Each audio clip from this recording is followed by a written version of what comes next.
I just kind of was the weird child who's a bit strange. One guy walked up to me and went, "So what are you?" And I was like, "Oh, okay, here we go." At lunchtime in primary school, I used to put my football boots on and run out and play football with the boys, and like all the girls would be, I don't know, doing girl stuff. My parents always encouraged me to do whatever sport, no matter what. They probably just thought, oh, you're a tomboy type thing, rather than anything more. Hi, I'm Charlie, and this is my transgender story. So the first real thing was cutting my hair, but that even then it wasn't like I'd acknowledged that I'm doing this because I'm trans. It was just, oh, I'm gonna cut my hair, and then I went, oh, that's a lot more comfortable. Being from an all-girls school, I think that learning the sort of how to fit in with men is so difficult because there's just so much that it's completely different to what you're used to.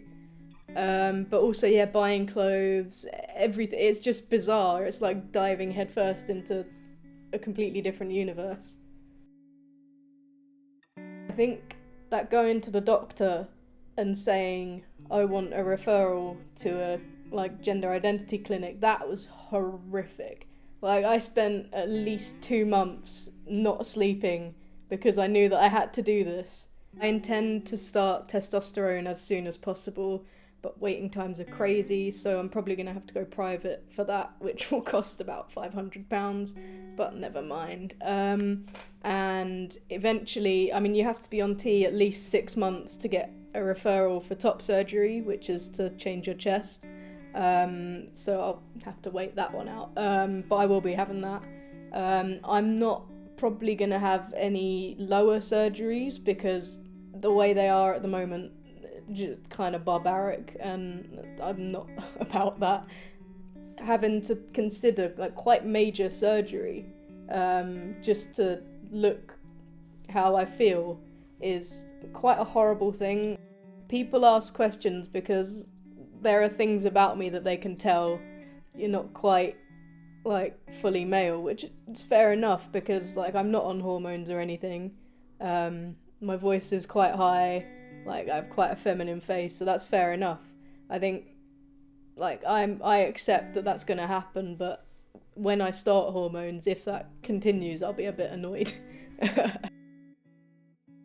Definitely earlier on, watching YouTubers was kind of like, you could see someone and think that's where I want to be with my life, and especially early on, they kind of talk you through like binders and what's safe and what's not with them, and just general transition related things. Watching their daily life is quite nice, just seeing that they can just do what they want, but also people do videos where they track their transition, so you'll have like my voice changes over so many years on testosterone, or my body changes, or this is how I look after top surgery. And that kind of watching the different stages kind of allows you to be more realistic with what you think's going to happen with you. So for me, when early on I wanted everything to happen straight away, but after watching those videos I sort of thought, no, it's going to take time and that's okay. When I went to secondary school, that's when I noticed that I was really not fitting in at all, but I didn't really consciously do anything about it until I was sort of 16, I think, it was about like 4 or 5 years of feeling quite bad. I'd never been told anything about it, never been aware that it was a thing. When I was younger, I kind of rebelled as far as I knew I could, and then when I was older, I went, oh, I can do more. It sounds like I'm really narcissistic, but I'm constantly checking how I look, like what my clothes are, stuff like that, because I want to know that I'm being read the right way rather than like someone getting it wrong. I haven't come out to my parents, which everyone thinks is weird because everyone's like, surely they know. And they probably do, but we don't really talk about anything in like deep, so I just have this pathological fear of such like an intense conversation. Like I've done it before, I've like written them a letter, and then the next day I'll look at it and go, God, that's so cheesy, and throw it away. Like I had a conversation with my mum recently about changing my passport, because it's not run out or anything, but it'd be good to have it in the right name and in the right gender. And my mum was just sort of like, yep, okay, you can change it, but you'll have to pay. And I was like, cool. I came out to my cousins. That one was quite horrible because I'd written the message on Facebook like 3 weeks before and just left it on the chat without pressing enter. And I think one night I just pressed enter and then ran away from my laptop for a bit. And then like they replied like, well, obviously, like we know. And I was like, oh, okay. But that was quite painful. I've never had someone turn around and like be angry or anything. It's just, most people are just like, yeah, we know, carry on. But at this point, I'm like, a lot of people have said that they support me, and like, what's the worst that could happen? With sort of celebrity trans people, you have people like Caitlyn Jenner, who's a bit of a nightmare because she's a Republican and has killed a person, and that's all a bit difficult. But then you have people like Laverne Cox, so who's amazing and such an icon, that it's like with any community, you have the good and the bad, and people will choose to look at either depending on what they want to say. Because it's the problem is that people don't know that trans people are a thing, and then all of a sudden they're faced with all these trans people in the news, and it's like, oh, that must be wrong because I've never heard of it before. But yeah, I think just education is the way to pretty much solve any issue.